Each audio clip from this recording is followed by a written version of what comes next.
Situated in the central portion of Sardinia and easily reached from the island's main cities, this area, which includes the territories of the Guilcer, Barigadu and Mandrolisai, offers hikers a great variety of trails of historical and natural interest. Part of the territory looks out over the Great Lake Omodeo, one of the largest artificial lakes in Europe. Created in the early 20th century by means of the damming of the River Tiso with the Santa Chiara Dam. Today partly submerged and replaced by the imposing dam named after Eleonora d'Arborea.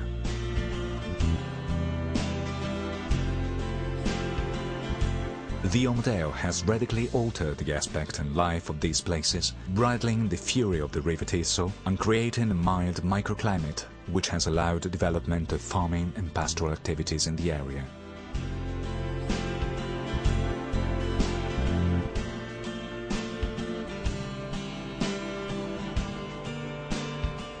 In this territory, there are 18 trails with different lengths and degrees of difficulty.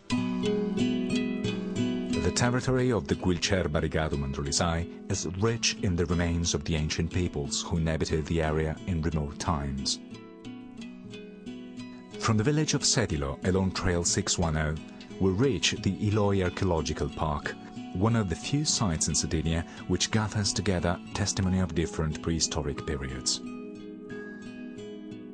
As we reach it, our attention is captured by a great and tragic fortress, consisting of a central keep surrounded by several towers. This building, very well preserved, rises in the center of a village consisting of several stone huts from different periods, indicating that this was an important settlement for several centuries. A few minutes' walk from the keep, we find the remains of two giants' tombs, built in great hewn basalt blocks, revealing amazing construction skills.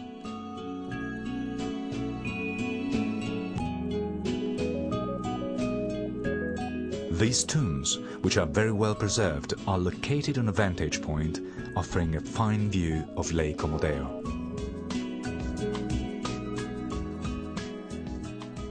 Another important archaeological site is Surbale, which can be reached from Trail 515A, starting from the nearby village of Teti.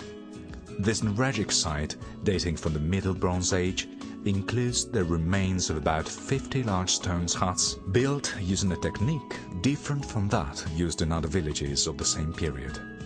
Indeed, their walls show traces of clay and cork, used as insulation against damp and cold. Many daily use objects found during the last excavation campaign are in show at the nearby Teti Archaeology Museum. Scattered along the trails of the Guilcer Barigadu Mandrolisai, visitors will also come across several Domus de Janas, the houses of the fairies. These fascinating, mysterious rock-cut tombs date back to the Neolithic period. Still today, we marvel at the skill and complexity with which they were created. Especially beautiful examples are found along Trail 611 in the Pedrecuba locality in the countryside of Sedilo, and at Monte Simeone in the last part of Trail 513. Close to the town of Sedilo is one of the best-known places of island tradition, the sanctuary of San Costantino. All around this splendid construction dating from the 16th century, on the 6th and 7th of July each year, one of the most spectacular horse races on the island is run, the famous Ardia.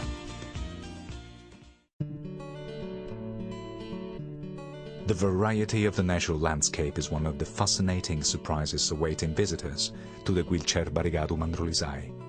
The wide pasture lands, Mediterranean scrub, and forests of cork trees and pubescent oak alternate in a range of different shades of green, which in springtime is enriched with a host of other colors.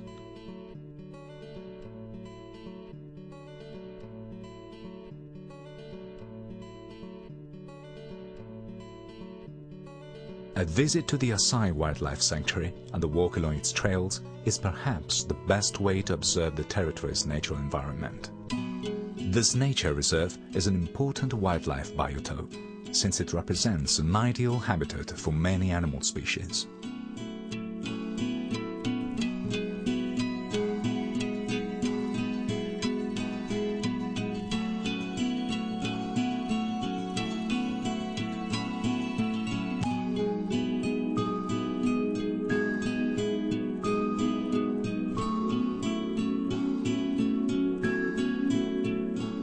In a repopulation enclosure, visitors can admire close up a number of Sardinian deer waiting to be set free.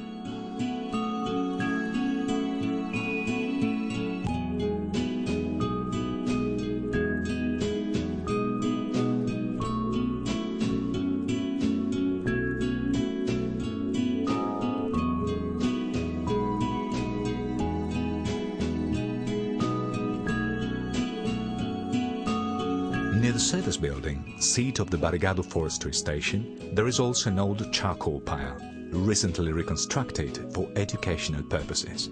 It reminds us that until the recent past, this territory was a source of wood for charcoal production.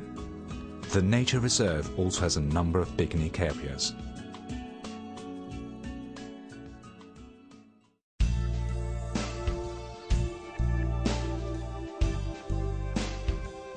In these lands, granite has been molded over the millennia by wind and rain into spectacular fantastic shapes, giving rise to popular myths and legends which have been handed down over the centuries. The most famous of all is the rock of Sagrabarissa, an imposing natural monument visible from a great distance and accessible along Trail 511.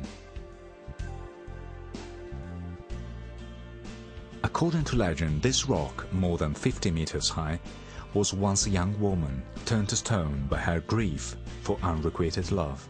And indeed, if you look closely, you can make out the graceful figure of a young girl in traditional costume.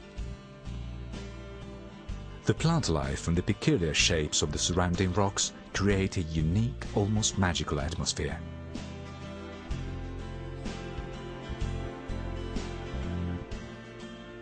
Several of the trails prepared by the Sardinian Forestry Agency are also equipped for physical exercises.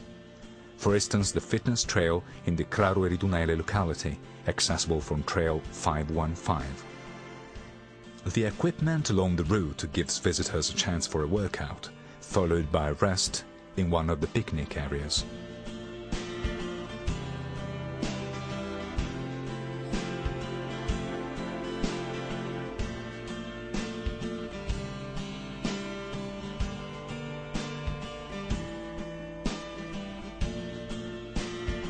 The trails of the Gennargentu, managed by the Sardinian Forestry Agency, are all clearly signposted and have panels with information on the characteristics of each trail, duration of the walk and route markings.